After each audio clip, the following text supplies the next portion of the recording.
Olá, pessoal! Na videoaula de hoje, nós iremos falar sobre os antibióticos tuberculicidas e tuberculostáticos. Os antibióticos são compostos naturais ou sintéticos capazes de inibir o crescimento ou causar a morte de fungos e bactérias. Eles podem ser classificados como bactericidas, quando causam a morte da bactéria, ou bacteriostáticos, quando promovem a inibição do crescimento microbiano. O tratamento de pacientes com tuberculose apresentam algumas dificuldades, uma vez que existem diferentes populações de bacilos do Mycobacterium tuberculosis, dependendo de sua supressão e atividade metabólica. Um dos desafios são bacilos que se alojam nas cavidades pulmonares e têm a capacidade de se multiplicarem ativamente em ambiente aeróbico. Ou seja, elas conseguem se multiplicar facilmente em ambientes que contenham a presença de oxigênio. Outro desafio é os bacilos que são encontrados nos macrófagos. Eles são pirateados em ambiente microaeróbico, ou seja, em ambiente com baixa presença de oxigênio, o que irá induzir a latência, que significa que não há manifestações clínicas. E também existem outros bacilos que têm um ciclo replicativo e o seu crescimento é intermitente, o que significa que o seu crescimento não é contínuo, ele para e recomeça. Esses bacilos podem se multiplicar nos tecidos, com as quais os antibióticos penetram facilmente nas cavidades pulmonares, mas entre eles a penetração é mais difícil. E por último, existem as micobactérias, que possuem um complexo celular constituído por lipídios, proteínas e polissacarídeos, e confere essa resistência natural a numerosos antibacterianos por ser hidrofóbico e com pouca permeabilidade. Em todos esses casos, é necessária a combinação de medicamentos, pois a monoterapia gera populações bacterianas resistentes que levam à falha do tratamento. Os medicamentos que podem ser utilizados no tratamento da tuberculose podem ser isoniazida, rifampicina, a pirazinamida e a streptomicina, que são medicamentos com atividade bactericida de intensidades diferentes e são considerados medicamentos de primeira linha de acordo com a sua eficácia e tolerabilidade. O etambutol, o qual é bacteriostático, também pode ser utilizado para o tratamento de tuberculose. Se o paciente interromper o tratamento ou apresentar alergia à medicação, será necessário reiniciar o tratamento com medicamentos de segunda linha, como quinolonas, capromicina, protionamida, etionamida, kanamicina e rifabutina, que têm atividades bactericida, ou seja, haverá a morte da célula. E ácido paramínico salicílico, cicloserina e macrolídeos possuem atividade bacteriostática, na qual irão inibir o crescimento da bactéria. O tratamento da tuberculose é baseado em um esquema terapêutico que consiste no uso de 4 antibióticos da primeira linha, que segue as diretrizes da Organização Mundial da Saúde. O sucesso do tratamento baseia-se na associação desses medicamentos e sua longa duração, para que, desse modo, atuem em diferentes populações bacilares presentes na doença. Os 4 principais antibióticos utilizados no tratamento da tuberculose e que seguem as diretrizes da Organização Mundial da Saúde são a isoniazida, rifampicina, pirazinamida e a streptomicina. A streptomicina só é utilizada quando o paciente apresenta resistência à rifampicina ou à isoniazida. Caso não haja essa resistência, normalmente não se usa a streptomicina. Agora eu irei falar um pouco sobre o mecanismo de ação de cada antibiótico. A rifampicina inibe a atividade RNA polimerase DNA dependente em organismos sensíveis a Mycobacterium tuberculosis. Especificamente, ela interage com a RNA polimerase bacteriana, mas não inibe a enzima de mamíferos. A isoniazida inibe a biossíntese dos ácidos micólicos, que são os principais componentes da parede celular da Mycobacterium tuberculosis. A pirazinamida, o seu exato mecanismo de ação, que inibe o crescimento da Mycobacterium tuberculosis, é desconhecido, mas sabe-se que a piraminazida é tuberculostática em pH ácido e mostra-se eficaz contra micro-organismos intracelulares em macrófagos.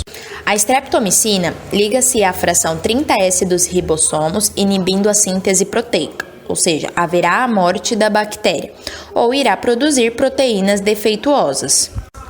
O etambutol difunde-se no crescimento ativo de células da Mycobacterium sp, como os bacilos da tuberculose.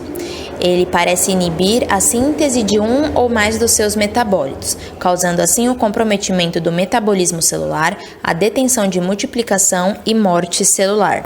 A rifampicina exerce função bactericida contra a Escherichia coli, Pseudomonas sp, Klebsiella sp, Staphylococcus aureus, Staphylococcus coagulase negativo, Neisseria meningitidis, Haemophilus influenzae, Legionella sp, M. tuberculosis, M. kansase, M. intracelulare e M. avium. A isoniazida exerce ação bactericida contra a M. tuberculosis, em concentrações de 0,05 a 2 mg por litro. Outras micobactérias são geralmente resistentes, embora algumas cepas de M. kansase sejam sensíveis. A pirazinamida, sua atividade contra a M. tuberculosis é altamente dependente do pH. É quase inativa em pH neutro. É bactericida para a M. tuberculosis, mas evidentemente não para as outras micobactérias. As outras micobactérias são resistentes a ela. A streptomicina tem boa atividade contra Mycobacterium tuberculosis e M. bovis, sendo, no entanto, usada em esquemas alternativos contra a tuberculose, quando há resistência à isoniazida ou rifampicina ou quando a terapia parenteral é necessária. O etambutol exerce sua função contra M. tuberculosis, M. fortuitum, M. kansase, M. intracelulare, M. avium, M. ulcerans e M. marinum. Agora eu vou falar sobre os tipos de resistência bacteriana, que normalmente ocorrem quando o paciente interrompe o tratamento e torna a bactéria resistente à medicação que estava sendo utilizada. Pode haver resistência natural, que ocorre por mutação genética ocorrida ao acaso, ou seja, a bactéria consegue fazer uma mutação do gene dela e assim se tornar resistente ao antibiótico. Pode haver também a resistência primária, que é a transmissão de bacilos resistentes para pessoas sem um tratamento anterior à doença. A resistência adquirida ocorre por seleção de bacilos resistentes gerados por quimioterapia inadequada, mau uso na tomada dos medicamentos ou por abandono do tratamento pelo paciente. E por último, temos a multiresistência, que é a resistência a mais de um medicamento. No Brasil, chama-se de multidroga resistente, que pode ser resistência à rifampicina, à isoniazida ou a mais de uma droga que compõe os esquemas padrões da Organização Mundial da Saúde. Bom, agora eu vou apresentar alguns efeitos colaterais que as medicações podem causar, como intolerância digestiva, que ocorre principalmente com rifampicina, isoniazida e pirazinamida, ocorrendo pela composição cáustica dos fármacos, levando à irritação local, provocando náuseas, vômitos, flatulência e diarreia, entre outros sinais e sintomas. O paciente pode apresentar também coloração avermelhada de secreções, como na urina e suor, devendo-se ao uso da rifampicina. Aparece principalmente no início do tratamento. O paciente pode apresentar reações cutâneas, geralmente ocorrem lesões acneiformes, pruriginosas e dermatite esfoliativa, as quais estão relacionadas à hipersensibilidade. Entretanto, podem ser desencadeadas por qualquer substância presente na formulação das drogas.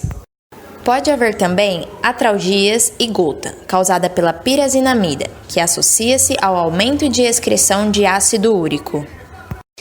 Hepatotoxicidade representa a situação de grande variabilidade, ocorrendo desde elevação discreta de aminotransferase até hepatite franca, podendo ser causada por rifampicina, isoniazida e pirazinamida, sendo necessária a realização de transplante hepático.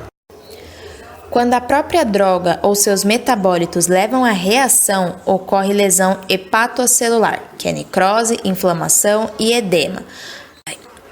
Se há hipersensibilidade do paciente, ocorre reação do tipo colestático, necrose mínima ou ausente, êxtase biliar e reação inflamatória no espaço póreo. A nefrotoxicidade em relação à streptomicina resulta da diminuição da filtração glomerular e inibição de fosfolipases celulares pelas drogas, que se acumulam nas células do túbulo contorcido proximal. Por conta disso, é fácil perceber que esta reação é dose e tempo dependentes, vem sendo descritos casos de insuficiência renal aguda relacionada à rifampicina. Neuropatias. São relatados quadros de neuropatia periférica reversível com o uso de isonazida e de neurotrite óptica com o uso de etambutol e isonazida. Anemias hemolíticas. Um dos principais causadores é a rifampicina, sendo também descritas tais relações com o uso de isonazida. Ocorrem por deposição de imunocomplexos e ativação do sistema complemento sobre as hemácias. Alguns pacientes podem apresentar distúrbios auditivos relacionados à streptomicina, sendo secundárias lesões do oitavo par craniano. Tais distúrbios são dose e tempo dependentes, estando igualmente relacionados à idade do paciente e ao uso prévio de fármacos ototóxicos. Devido a efeitos adversos graves, pode haver indicação de ajustes na administração, suspensão temporária ou mesmo definitiva de um ou mais tuberculostáticos.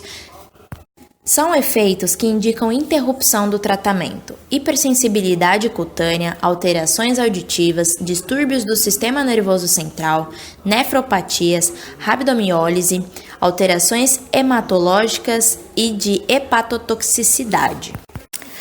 A internação hospitalar estará indicada em alguns casos, como por exemplo, na hepatite medicamentosa e na insuficiência renal aguda. E aqui estão os nomes comerciais dos principais medicamentos utilizados no tratamento da tuberculose.